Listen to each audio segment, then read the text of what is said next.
Meet a dedicated volunteer for more than a decade to the Children's Museum of South Carolina.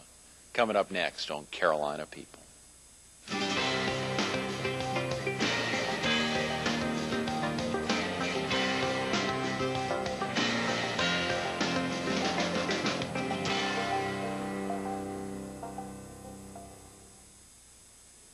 Good morning. Welcome to Carolina People. This morning we're at the Fox 43 studio. We're focused on the Children's Museum of South Carolina, and we're visiting with the president of its board of directors, Brenda Spadoni. Good morning, Brenda. Thank you for having me. Thanks so much for getting in. It's so exciting to think so much has happened with the Children's Museum. Almost a decade now it's been in existence. It has. It seems unreal that it's been that long, but it's been a great 10 years. Do you remember, as y'all were doing the decision as to where you were going to locate and trying to make the decision actually about having a children's museum here in the greater Myrtle Beach area and making a commitment to expand it? Do you remember those early days? Very clearly. The Children's Museum was started by a local group of business members, community leaders, parents, primarily who traveled across the country and had visited children's museums in other states. And when we found out that South Carolina was one of 2 states that did not have a children's museum, we just naturally thought that Myrtle Beach would be a great spot to start one. Oh, yeah. There were only 2 states nationally that didn't have only children. 2. You're kidding. So we're very proud to be the first in South Carolina. Right. And soon to be, hopefully, we think the best. Yes, absolutely. And y'all have spurned the growth of 2 other, I believe, children's museums here in the state. Yes, Adventure, which is in Columbia, and the Low Country Children's Museum in Charleston. I'm sure they probably traveled down here to get an idea of what y'all are doing before making that expansion. And that's the great thing about children's museums. There is very little competition, even statewide. We try to work very closely with other museums and learn from each other and partner in certain ways. And it's best for everyone if we do that. When you think back 10 years, Brendan, you think about the group of folks coming together and the decision to travel around the country and get an idea, what was the original prompting that gave you all the idea of a children's museum? Education. There's so much to do in Myrtle Beach for families that travel here, but we wanted to take it one step further. Primarily everything that is here is amusement-based, but a children's museum goes one step above and beyond that. It's amusement tied in with education, and the schools benefit from that, the tourists benefit, as well as our local community. That's so valuable, you know, and of course the education ties in so much to everything else. That's where it starts. Educators, there isn't a person in the world that hasn't been touched by an educator in some fashion, and we just believe very strongly that we need to support that and help it grow in the community. Good for you. Real quick about yourself, Brenda, are you originally from the area? I'm probably one of the few natives of Myrtle Beach. I was born and raised here. Oh, great.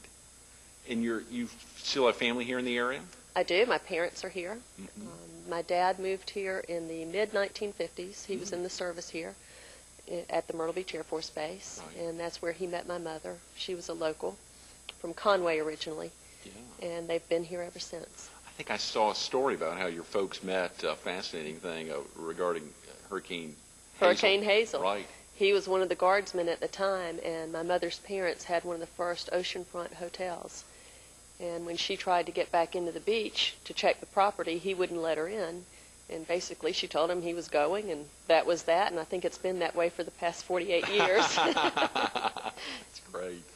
That is great. Well, it's so exciting to think of. And what about growing up in Myrtle Beach? I don't want to date you, Brenda, but that aspect of growing up in Myrtle Beach, seeing so much of the change that's happened in the area, what's that been like for you? It's been exciting.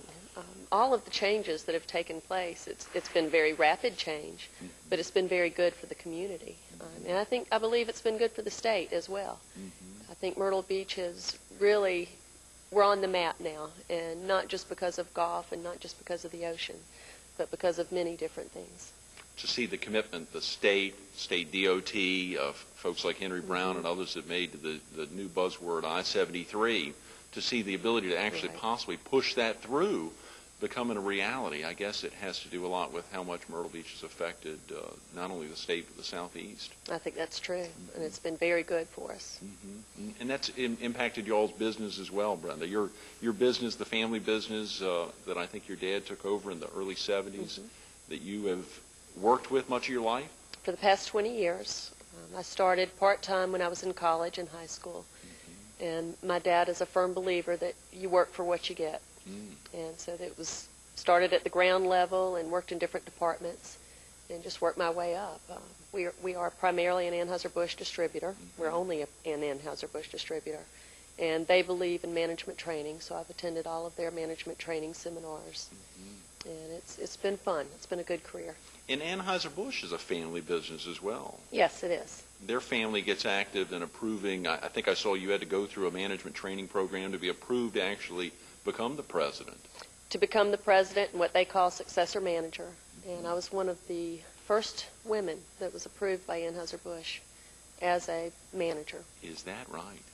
But it's an exciting process. I think it's good that they have those types of controls in place because it raises the bar. It makes you prove to yourself what you can achieve.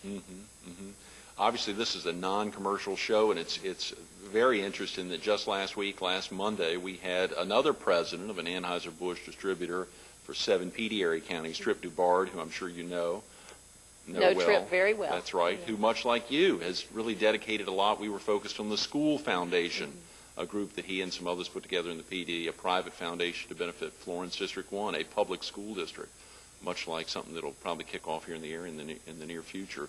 But to see y'all's commitment, both of y'all, and the abilities of Dubard Inc. and Better Brands, y'all's family company, to really give back to the community, what do you think's prompted that, Brenda? I think that Anheuser-Busch is one of the main factors in that. They believe that their wholesalers should be very involved and active in giving back to their communities. As a family, we believe that this community helped make us who we are. We've been very blessed to do business here and raise our families here, and I think that it's very important to give back to the community.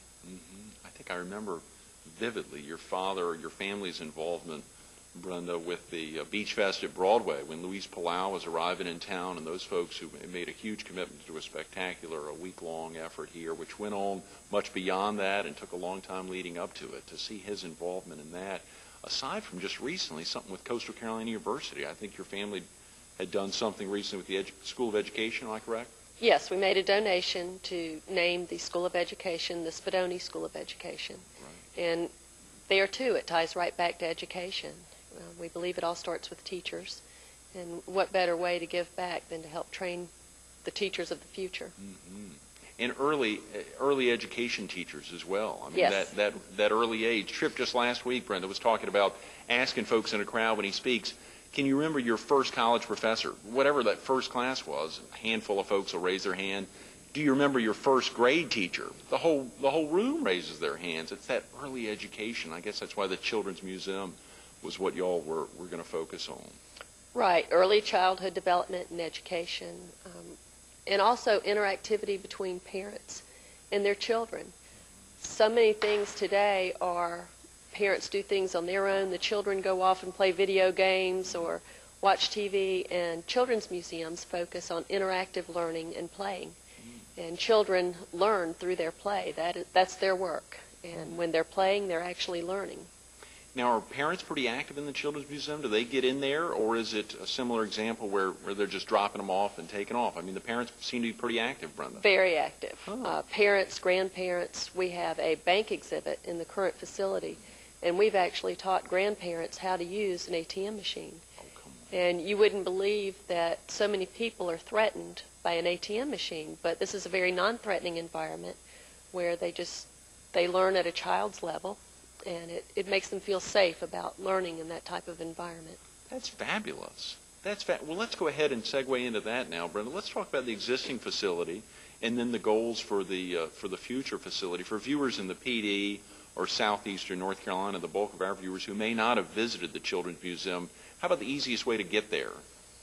Is to look for the Myrtle Beach Convention Center or the current Myrtle Square Mall. We're located directly behind the mall next to Office Depot. Okay, great. How large is the existing facility? And y'all have been there since 94, or? Actually, in 94, we started at Myrtle Square Mall in a small retail space. And we did that because people in this area were not familiar with children's museums. Right. They typically thought that museums were things behind glass cases, behind velvet ropes that you don't touch. Children's museums are exactly the opposite. It's very hands-on, very interactive learning, a lot of technology involved. And we tried to educate the general public first on what is a children's museum. We were so successful in the mall location that Burris and Chapin worked with us to help us move into our current facility, which is approximately 8,700 square feet. Great. Give us a feel of what the existing, obviously you talked about the interactivity and just that bank, the ATM display there. I mean, that's incredibly interactive and great that both seniors and kids have gotten used to that. But maybe if you could give the viewers a sense of when they arrive, just what all takes place when you first get there. It's very active. If you don't like children, you don't belong in the Children's Museum. But if you're young and young at heart, then it's the place for you. We have a pedal power exhibit, which is basically a small cityscape, and you sit on a pedal power and you provide electricity to the city. Children learn how to build circuits and to test to see if they work. We have a nature center where we have different types of animals that are indigenous to South Carolina. We have books. Everything that we do focuses on literacy skills. So we always have books that are related to each exhibit, and the kids can learn about the animals and what's here. We learn about the ecosystems of the state. We have a medical area where the kids can pretend they're a dentist, and there's a dentist chair and an x-ray machine. We have a hospital area it takes away the fears of going to the dentist or going to the emergency room. So many times kids associate those things specifically with fear, and we're trying to alleviate those fears. We have Stuffy, who is about a 350-pound life-size doll that talks about healthy nutrition and how to build a healthy food pyramid and why we should eat the right way and exercise. We have an art area, which is called Express Yourself, which is an area where kids can just play, paste, cut, glue, use glitter, make a mess, but they can be creative, and they can make whatever their mind imagines, and they can either take it home or they can leave it at the museum for other people to enjoy. How exciting, Brenda. Amazing to think that all those aspects, just that express yourself, the creativity. Now, what are some of the ages that are encouraged to come in? I mean, is it for a certain age group? We start with toddlers. We have an area that is specifically for toddlers. It's safe. It's segregated from the rest of the museum so they can be contained in a safe environment. We also have a program called Toddler Tuesday, which is a story, song time, reading time, puppets, and an art project that is specifically for toddlers. That has been extremely successful. And we go up to about age 12. We do have outreach programs that extend beyond age 12. We have a portable planetarium that we take into schools all over the state and beyond. Is that right? And it's a planetarium that it blows up and it holds a classroom of 30 students or adults. And we have lots of science kits that we send out. We have 2 full-time educators that travel to schools doing outreach programs for us. That is spectacular. Now, you all have, at the current location, Brenda, you probably get a lot of folks from North and South Carolina who come down from Brunswick County or from southeastern North Carolina who just visit the beach on a frequent basis. What's it been like for them? Do they have children's museums? And obviously they do in South Carolina and North Carolina. Are they close by? They do. We actually get visitors from all over the country. Everywhere that people visit, to Myrtle Beach and to the Grand Strand, we tend to get those same people in the Children's Museum. Our attendance is about 50% tourists and 50% local, so we're very equally split. Those people, as small as our museum is, we have some of the best comments from people that have much larger children's museums in their hometowns about how great ours is and the fact that it is very interactive. Okay. If a grandparent was visiting the area and just wanted to come by and get a feel of it without their grandkids, if they were just down visiting the area, are there hours that they could pop by, and are folks allowed to come in without kids? Anyone can come in, and if a grandparent just wants to come in and look around to see what we're about, they're more than welcome to. We also have grandparents' passes or membership programs where they can be a member, and if their grandchildren visit the area, they can bring them. What would be the best number for a viewer to call if they wanted to check out the hours and check out the prices? It does cost a little bit, doesn't it? Just a little bit. Just it's $5. Okay, great. But the phone number for the museum is 946-9469, and the area code is 843. Sure, 843-946-9469. What a great number. Easy to remember. Now, what about the new facility? Are they expected the upcoming launch of a new location you all are pretty dang far along on that fundraising effort to make it happen. We are. It's been so exciting to take something and totally plan it from the ground up. Each of our exhibits in the new facility have been focused on local history and what we have in this area, and we're expanding on what we currently have in our current facility. But the new facility will be located at Broadway at the Beach, approximately 54,000 square feet. Oh, God. And it is slated to be one of the top 10 children's museums in the country, just based on the technology focus that we will have in each exhibit, the educators that we have employed, and the outreach programs. Great. Well, that's almost 5 times the size. You talked about 8,700 square feet to 54,000. And to think about all the things you just displayed in the existing one, there's a heck of a lot for kids to do and parents to do. What can you do in all that space, Brenda? There's a lot to do. When you enter the museum, you will come into the rotunda, and there we have a 40-foot shrimp boat that is floating in an inlet area. The shrimp boat is very interactive. It will study the sciences of the levers and the pulleys of the shrimp boats, navigational skills, nautical terms, boating safety, which is very important. But it will give children and families a chance to experience a shrimp boat firsthand. We see them off the coast, but very rarely do we ever get to experience one. Yeah. We have our main exhibit hall, which is called Kid City. And Kid City is designed to mimic an early to mid-19th century town center, very similar to what Myrtle Beach probably looked like in its early days. And the center of town square of Kid City is a live oak tree, which is not live at all. We tell people to think of Disney World. And it's a 2-story live oak tree that kids can crawl through. There will be touch boxes where they can see what type of animals would live in that tree. They can crawl under the tree to explore what the root system is. And circling Kid City are different building facades. And each of the building facades house an exhibit space behind them. But each facade is a historical building to the Grand Strand and Georgetown area. What a great idea, as you say, to really make it specific to the area, but at the same time interesting to folks from North Dakota. And when we did our research, probably 6 or 7 years ago, one of the main themes was people wanted to learn about our local history. Myrtle Beach is relatively new compared to other cities. And we wanted to help spread that history and help others learn what we're about. How exciting. For viewers who, now, you all have a website as well, Brenda. We do, and you can call the Children's Museum. It's a very long website. Oh, right. So if you call the Children's Museum phone number, and they will be happy to give that to you. And we're in the process of restructuring our website to be even more interactive, and it will focus on a lot of the things that will be in the new facility. Great, absolutely. Well, now, of course, y'all are, when I said you're far along on the fundraising goals, y'all are a heck of a long way along. Can you give the viewers a sense of where you are now and how much further to make it happen? Sure. Currently, we are at $15 million. Okay. That is $10 million of cash pledges and $5 million of in-kind pledges. And the total project is $18 million. Okay. So we are so close, but we do have $3 million that we have to raise before we can begin construction.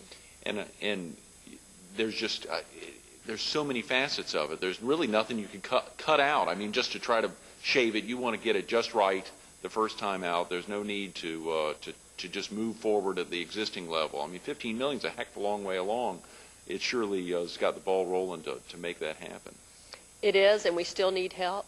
And we need help at the current facility. Ever since we started the capital campaign for the new Children's Museum, all of our funding to the current facility has stopped. And so we need to help people understand that we are still open and operating, and we do still need contributions to the current facility so that we can remain open until the new museum opens. Do you also have needs for volunteers ever? Always. Really? We love volunteers. Great. And we have a great lady named Pam Springs, and she coordinates all of our volunteer efforts. Okay, good. And that same phone number that yes. a viewer could call, the 946-9469. What is it about when you think about going in there and, of course, seeing Town Hall or Kid City, just the main exhibit, surely the shrimp boat? Does Brenda Spadoni have a favorite area in the Children's Museum or the upcoming Children's Museum and even the existing facility? I think my favorite area in the new facility is our traveling exhibit hall. It is about between 4,000 and 5,000 square feet, but it will allow us to always bring new things to the museum. We can do play performances there, dance performances. We can bring in traveling exhibits from across the country.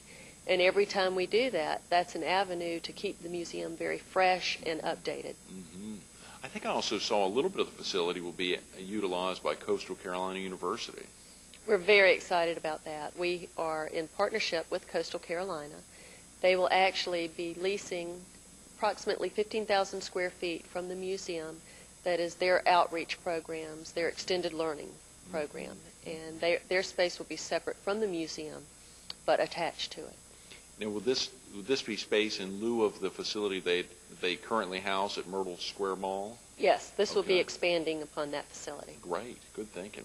How do you have time to give so much to the Children's Museum of South Carolina, Brenda? It's amazing. For, as you say, the last 5 or 6 years, as y'all have been planning out the upcoming facility, you've put a heck of a lot of time into this.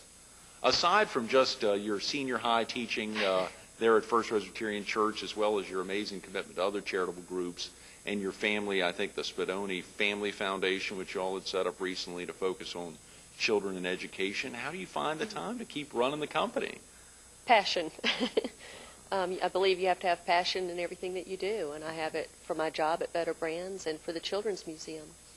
And business and the community are related, and if businesses don't help build stronger communities, then we're jeopardizing our own businesses if we don't do that. Mm-hmm.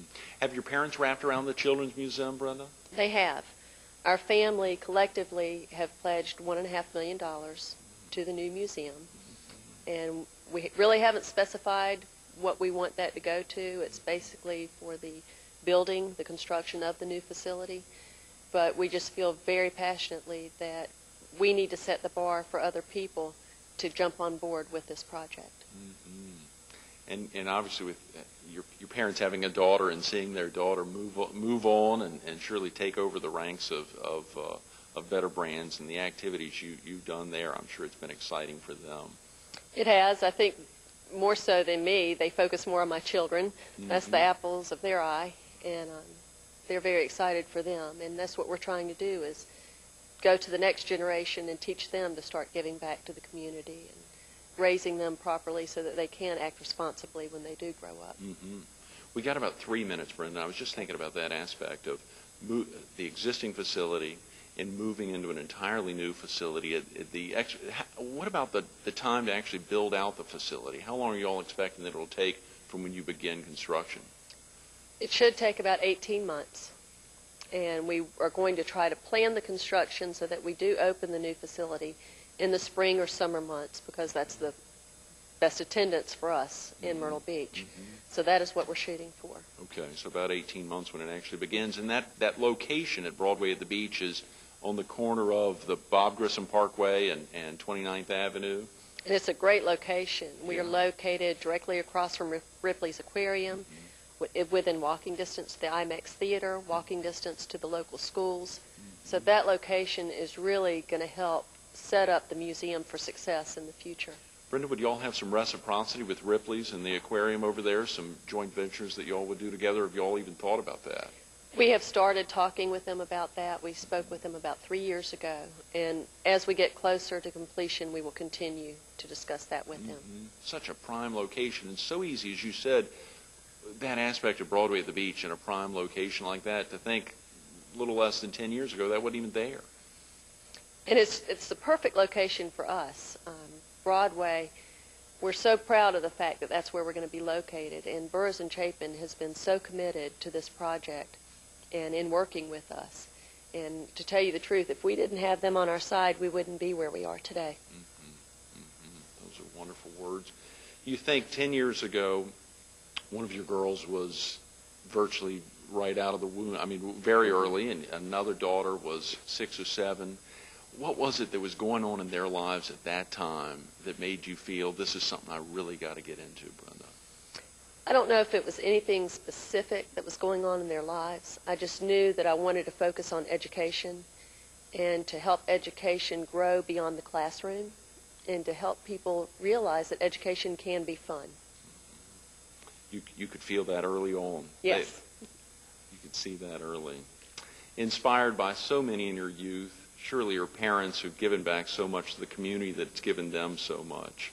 Born and bred here in Myrtle Beach, the recognition of bringing others to Myrtle, traveling around the country to see other children's museums, and now helping bring others to Myrtle Beach. It'll be very exciting to see the expansion. Give them a call, 843-946-9469. Brenda Spadoni, thanks so much for being with us this morning. I enjoyed it. Absolutely. Stay tuned to more Carolina People coming up next.